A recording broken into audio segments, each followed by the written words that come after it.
Welcome friends, मेरा नाम है आसिम और मैं यहाँ पे आपको पढ़ाने जा रहा हूँ डीएनए यानी कि बेसिक स्ट्रक्चर डीएनए के आईसीएसई क्लास के लिए बेसिकली ये वीडियो बना रहा हूँ। तो ज़रा देखते हैं कि किस क्या होता है डीएनए। बेसिकली जो आपका न्यूक्लियस होता है, आपने 9th क्लास में पढ़ा होगा, सेल सेल के अंदर होता है न्यूक्लियस। तो न्यूक्लियस जो होता है उसके अंदर क्रोमोसोम्स होते हैं।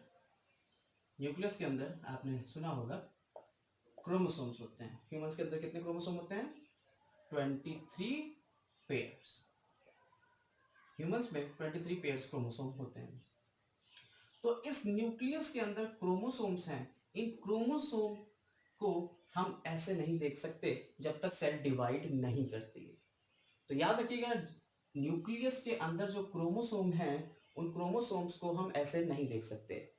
कब तक नहीं देख सकते? जब तक सेल डिवाइड नहीं करती। तो ये क्रोमोसोम्स किस फॉर्म में होते होंगे, आइए देख लेते हैं इसको। क्रोमोसोम्स जो हैं ये बेसिकली एक नेटवर्क बनाए हुए होते हैं, एक जाल ऐसा होता है जिन्हें कहते हैं क्रोमैटिन रेटिकुलम।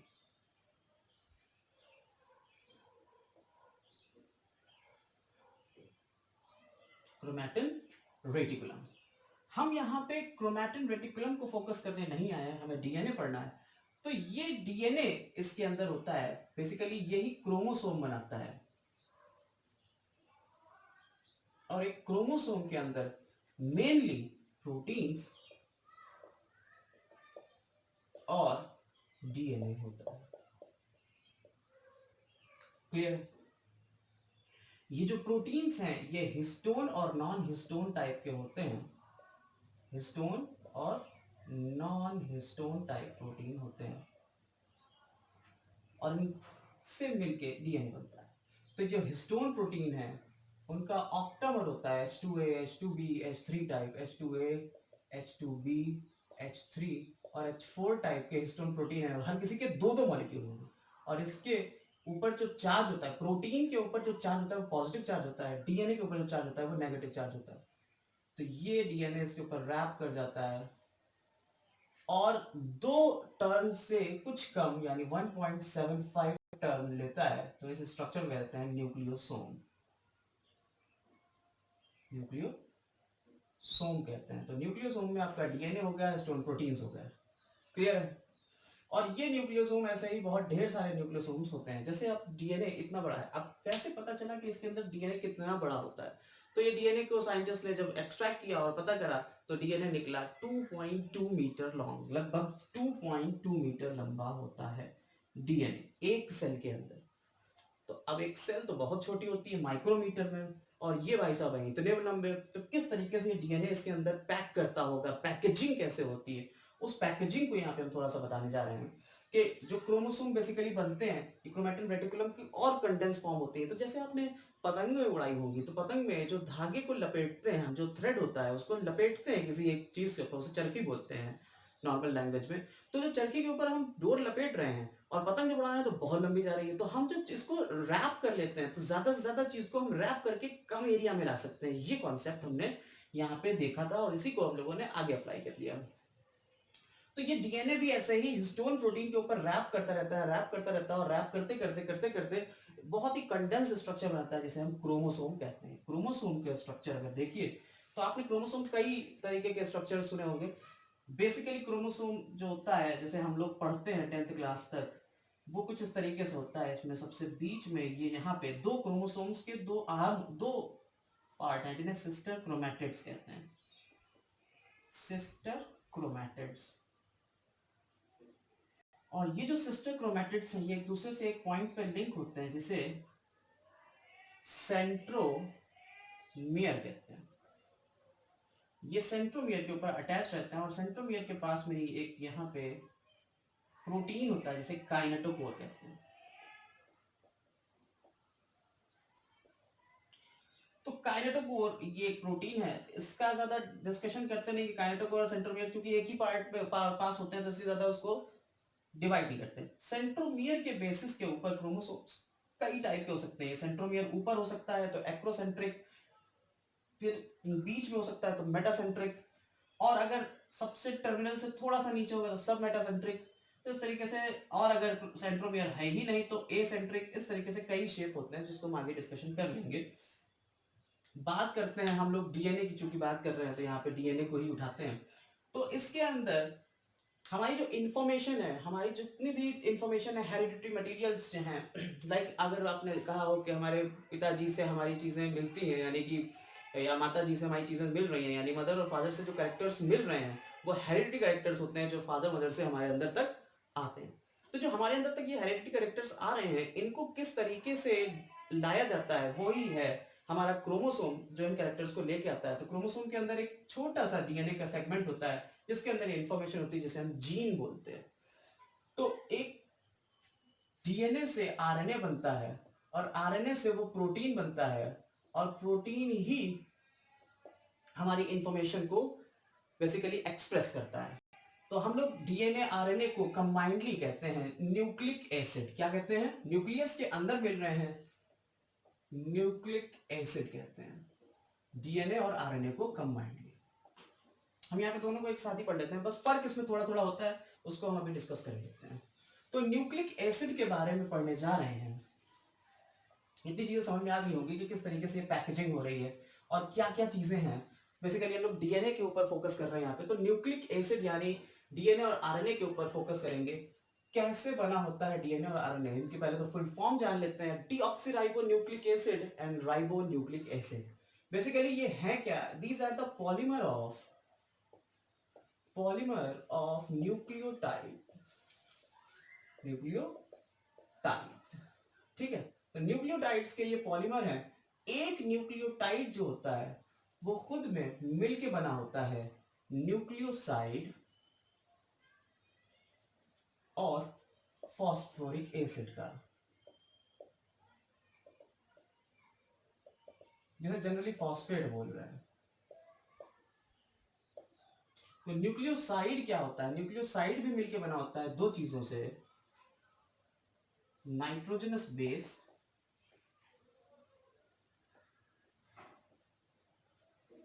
और पेंटोज शुगर। पेंटोज शुगर मतलब 5 कार्बन वाली शुगर। नाइट्रोजनस बेस भी दो टाइप के हो सकते हैं, एडेनिन प्यूरिन्स और पायरिमिडीन्स।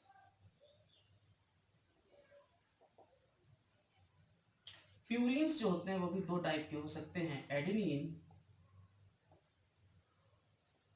ग्वानिन। पायरिमिडीन्स भी 3 टाइप के हो सकते हैं, थाइमिन, साइटोसिन और यूरासिल। क्लियर? इनको लिखने का जो शॉर्टकट है वो AGTCU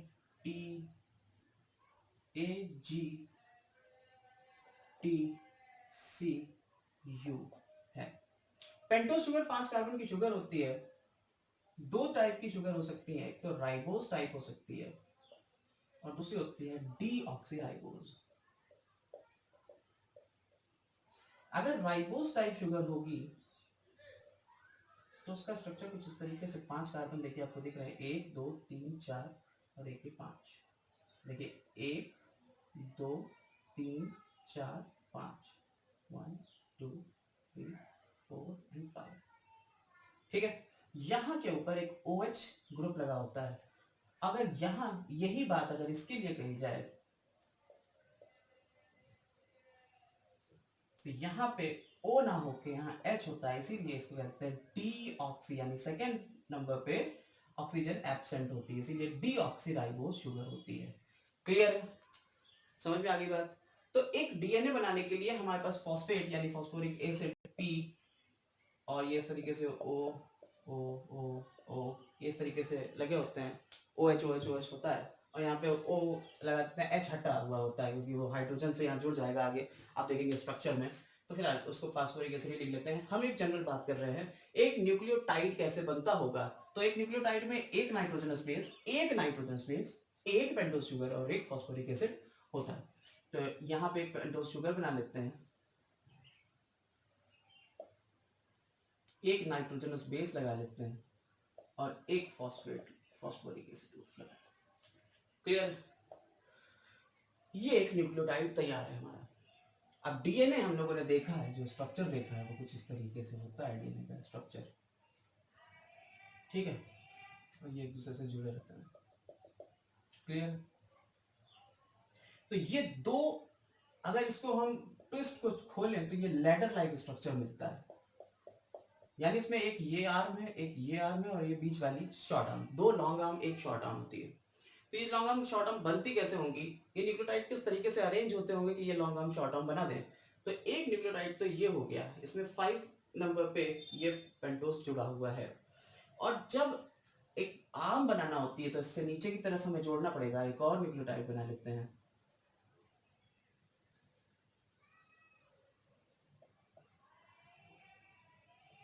और यहाँ 5वें नंबर पे फिर लगा देते हैं।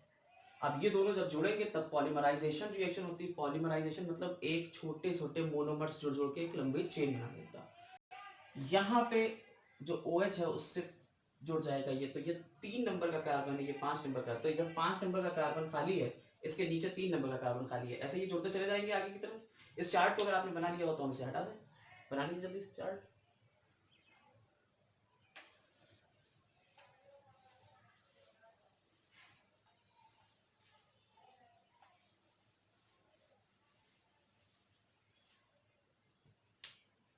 फिर ये नीचे एक जुड़ेगा, ऐसे ही हम 3 तक बनाए देखते हैं।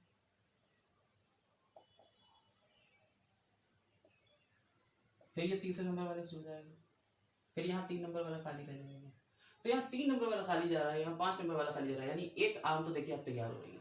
ऐसे ही इधर दूसरी आर्म। खास बात क्या है, अब बेस पेयरिंग कर लेते हैं। जो बेसेस थे एडेनिन ग्वानिन थाइमिन साइटोसिन, तो एडेनिन हमेशा थाइमिन से जुड़ता है। ऐसा दूसरी बात, जो आपने चार्ट बनाया था तो उसमें जरा यहाँ पे देख लीजिएगा, जो यूरेसिल लिखा हुआ था, बैक जाके देखिएगा कि जो नाइट्रोजनस बेस थे, नाइट्रोजनस बेस प्यूरिन और pyrimidines थे, प्यूरिन्स में एडेनिन ग्वानिन था और pyrimidine थाइमिन साइटोसिन और यूरेसिल था, थाइमिन साइटोसिन और यूरेसिल। तो uracil is a part of RNA, it is not present in DNA. Instead of uracil, there is thymine present, and instead of thymine, there is uracil present in RNA. तो ये thymine होगा DNA में किसकी जगह पे, uracil की जगह पे, और uracil होगा thymine की जगह पे RNA में। RNA सिंगल स्ट्रैंड होता है, तो इसमें सिर्फ एक स्ट्रैंड की जरूरत पड़ेगी। DNA डबल स्ट्रैंड है तो हमें एक और स्ट्रैंड बनाना पड़ेगा। तो देखिए यहाँ पे DNA के ये 2 हो गए। अब शुगर की बात करें तो कौन सी शुगर, पेंटोस के पेंटोस में कौन सी, ऑक्सीराइबोस या डीऑक्सीराइबोस? तो आरएनए के लिए राइबोस चाहिए होती है, ऑक्सीराइबोस या खाली राइबोस, और अगर डीएनए बनाए तो डीऑक्सीराइबोस। नाम से पता चल रहा है डीऑक्सीराइबोस शुगर, तो यहाँ पे शुगर डीऑक्सीराइबोस होती है।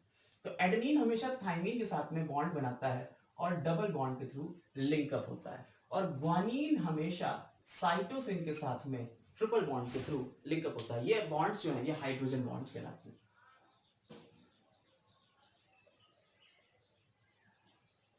आपको हम पीपीटी के थ्रू इसको समझाएंगे आगे, लेकिन फिलहाल में आप इसको ये देख लीजिए, यहाँ पे जनरल चीजें आपको समझ में आ जाए, ताकि एक ओवरव्यू आप देख लीजिए। तो ये एक चेन बन गई। तो अगर मान लीजिए कि नाइट्रोजन बेस एडेनिन था, ठीक है, तो इसके ऑपोजिट कौन सा होगा, टी से जुड़ेगा, ये थाइमिन होना चाहिए। लेकिन इसकी खास बात ये है कि ये 5 प्राइम वाला जो है, ये जब अपने थाइमिन से जुड़ेगा तो ये उल्टा होके जुड़ता है, तो यानी ये एक ऊपर की तरफ इसका ये ऑक्सीजन होगा, तो यहां ऑक्सीजन नीचे की तरफ होगा।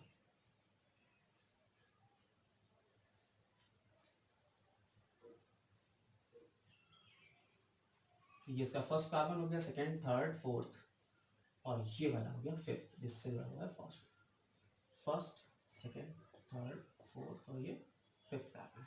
यहाँ थर्ड कार्बन फ्री है, तीसरा कार्बन फ्री है, यहाँ 5वां कार्बन फ्री है। क्लियर? समझ में आ रहा है? यहाँ तीसरा कार्बन फ्री है, आप जरा समझते रहिएगा। अब इसके नीचे एक और बना लेते हैं, तो एडेनिन के बाद थाइमिन लगा दो, यहाँ थाइमिन के साथ में ये एडेनिन हो जाएगा, फिर ऐसे ही।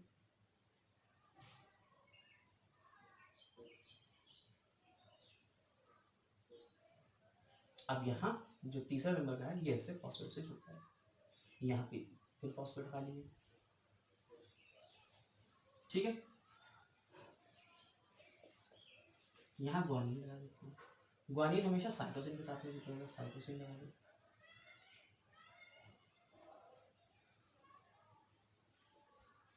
यहाँ फिर तीसरा नंबर से ये 5 खाली, यहाँ 5 नंबर वाला खाली, यहाँ 3 नंबर वाला खाली।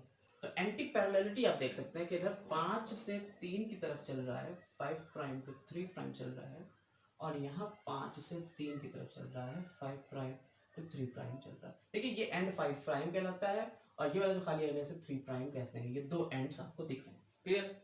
इनके बीच बॉन्ड जो होगा वो ट्रिपल बॉन्ड होगा। इस तरीके से हमने डीएनए का ये जो दो लेडर थे, हमने उनकी गुत्थी को सुलझा लिया कि ये जो लेडर है ये किसका बना हुआ है। देखिए अब इसमें ये जो आर्म है ये वाली, ठीक है, फॉस्फेट और शुगर मिलके आपकी ये वाली लॉन्ग आर्म बना रही है।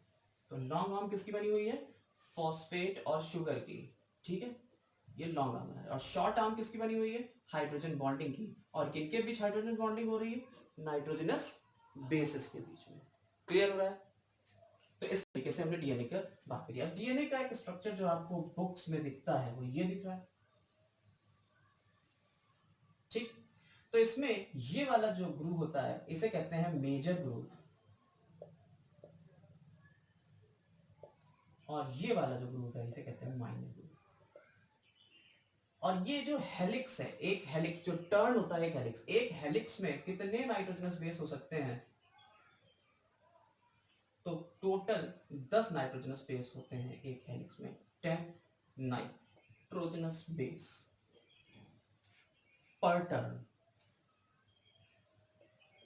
एक टर्न में कितने? 10 नाइट्रोजन बेस। और एक टर्न कितना लंबा होता है? तो 34 एंगस्ट्रॉम का होता है ये एक टर्न। तो दो नाइट्रोजनस बेस के बीच की दूरी कितनी हुई? 3.4 एंगस्ट्रॉम। क्लियर हो रहा है? क्लियर हो रहा है? तो ये डीएनए के आप पूरे स्ट्रक्चर के बारे में जानकारी ले रहे हैं कि डीएनए में कितने टाइप की ये चीजें होती हैं, क्या क्या होता है। तो एक टर्न में कितने? 10 नाइट्रोजनस बेस। और नाइट्रोजनस बेस थोड़ी है, बेस पेयर है, जैसे लिख देते हैं बेस पेयर। अच्छा, बेस पेयर और नाइट्रोजनस बेस में क्या फर्क है?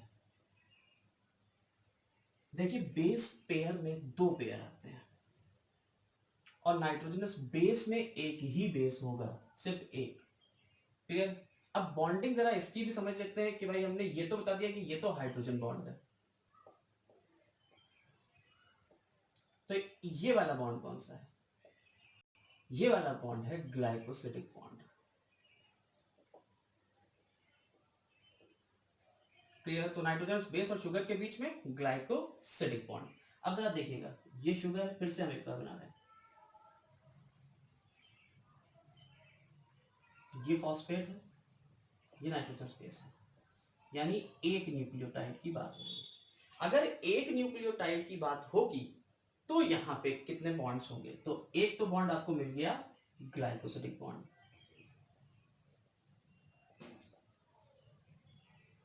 ये वाला बॉन्ड जो आपको मिला ये था ईस्टर बॉन्ड। तो ये फॉस्फेट और शुगर के बीच जो बॉन्ड बन रहा है ये ईस्टर है। लेकिन जब डीएनए की बात करते हैं तो एक ये ईस्टर बॉन्ड है और एक ये ईस्टर बॉन्ड है, इसलिए इसको हम ज्वाइंटली कहते हैं फॉस्फो डाई ईस्टर बॉन्ड।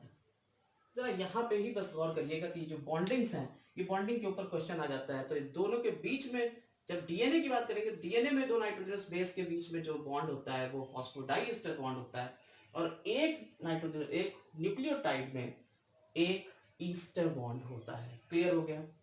ये टर्म समझ में आ गया। अब चौड़ाई समझ लेते हैं, कितना चौड़ा होता है डीएनए। तो इसकी चौड़ाई लगभग 20 एंगस्ट्रॉम होती है, यानी 2 नैनोमीटर की। क्लियर? 2 नैनोमीटर की होती है, यानी 20 एंगस्ट्रॉम की इसकी चौड़ाई होती है। और ये 2 नैनोमीटर डीएनए जो होता है ये हमारे हिस्टोन प्रोटीन्स के ऊपर जब रैप करता है और एक न्यूक्लियोसोम बनाता है तो लगभग 10 से 11 नैनोमीटर की इसकी चौड़ाई होती है। क्लियर? एक न्यूक्लियोसोम की चौड़ाई कितनी है? 11 नैनोमीटर। और इस तरीके से चौड़ाई होते होते होते होते होते होते जब ये डीएनए पूरा क्रोमोसोम की शक्ल लेता है तो एक क्रोमैटिड, सिस्टर क्रोमैटिड की जो चौड़ाई होती है वो 700 नैनोमीटर होती है। तो दो को मिला के 1400 नैनोमीटर इसकी लेंथ, चौड़ाई होती है, डायमीटर एक क्रोमोसोम का। क्लियर? तो इस तरीके से हम लोगों ने डीएनए के स्ट्रक्चर के बारे में पूरी बात कर ली कि डीएनए का स्ट्रक्चर कैसा होता है, कौन कौन से बॉन्ड्स होते हैं और क्रोमोसोम कैसे बना होता है डीएनए से। हम लोगों को, चूंकि ये डीएनए बड़ा जरूरी चीज होती है, जब हम बायोटेक्नोलॉजी के बारे में बात कर रहे होते हैं तो भी हम डीएनए के बारे में बात करते हैं, जब हम लोग मॉलिक्यूलर बायोलॉजी की बात कर रहे होते हैं तो भी हम डीएनए के बारे में बात करते हैं, जब हम लोग बात कर रहे होते हैं सेल डिवीजन की तो भी हम डीएनए के बारे में बात कर रहे होते हैं। डीएनए का रेप्लिकेशन का मतलब होता है कि डीएनए का, देखिए जब रेप्लिकेशन, रेप्लिकेशन मतलब डुप्लीकेशन, एक से डीएनए एक और बन जाना। तो जो डीएनए होता है ये बेसिकली अपनी आर्म्स को खोलता है, जो मेजर आर्म्स हैं इसकी उनको ये डीएनए खोल देगा। डायग्राम्स और ये सारी चीजें आप बैक करके देख सकते हैं, सारी चीजें डिटेल में है, काफी अच्छे से आपको समझाई गई हैं। और ये जब खोलता है तो इसके ऊपर दूसरे न्यूक्लियोटाइड्स आके जोड़ते रहते हैं, तो ये डीएनए एक से दो डीएनए में बदल जाता है। इसे कहते हैं डीएनए का रेप्लिकेशन। ठीक है, सेल डिवीजन में हम लोग यही बात करते हैं कि डीएनए का रेप्लिकेशन या डुप्लीकेशन जो होता है वो एस फेज में होता है, सिंथेसिस फेज में होता है। तो वो यही चीज है डीएनए का रेप्लिकेशन, यानी एक डीएनए से दो डीएनए बन जाना। अब इसके ऊपर देखिए एक और डीएनए का ये स्ट्रैंड बन जाएगा और ये फिर से इस तरीके से डीएनए नया तैयार हो जाएगा। क्लियर हो रहा है? तो इसे कहते हैं डीएनए का रेप्लिकेशन। ये बातें आपको समझ में आ रही होंगी, उम्मीद करते हैं। और आरएनए का स्ट्रक्चर में क्या हटाना है आपको, सिर्फ इतनी चीज हटा देना है, सिर्फ एक स्ट्रैंड को अगर लगाएंगे तो वो आरएनए का स्ट्रक्चर हो जाएगा। तो डीएनए और आरएनए के स्ट्रक्चर्स के बारे में हम लोगों ने लगभग पूरी बातें कर ली हैं। इनकी जानकारी अगर आपके पास है तो आप बहुत ज्यादा आगे की तरफ जा सकते हैं। अब इसमें कितने टाइप के डीएनए होते हैं ये भी देख लेते हैं, यहीं पे ही थोड़ा सा डिस्कशन कर लेते हैं कि टाइप्स ऑफ डीएनए, कितने टाइप के डीएनए होते हैं। ए, बी, सी, डी और जेड, ये चार टाइप के डीएनए होते हैं। अब इन डीएनए के अंदर क्या खासियतें होती हैं इसके बारे में बात कर लेते हैं। तो डीएनए के अंदर जो खासियतें होती हैं उसके बारे में जो बात करने जा रहे हैं, चार्ट में आप देखेंगे तो आपको सारी बातें मिल जाएंगी। तो डायग्राम आपको ये चार्ट बना हुआ दिख रहा है, अगर आप इस चार्ट को गौर से देखें तो आप इस चार्ट में देख सकते हैं कि डीएनए जो होता है वो 5 टाइप का होता है, A B C D Z type का होता है। और डीएनए का बेसिकली डबल हेलिकल मॉडल किसने दिया था? वॉटसन और क्रिक ने दिया था। अच्छा, डीएनए से आरएनए और आरएनए से प्रोटीन बनने के पूरे प्रोसेस को कहते हैं central dogma. Central dogma. DNA से डीएनए बनना, replication, replication, DNA to DNA replication, DNA से आरएनए ट्रांसक्रिप्शन, और आरएनए से प्रोटीन का बनना कहलाता है ट्रांसलेशन। क्लियर?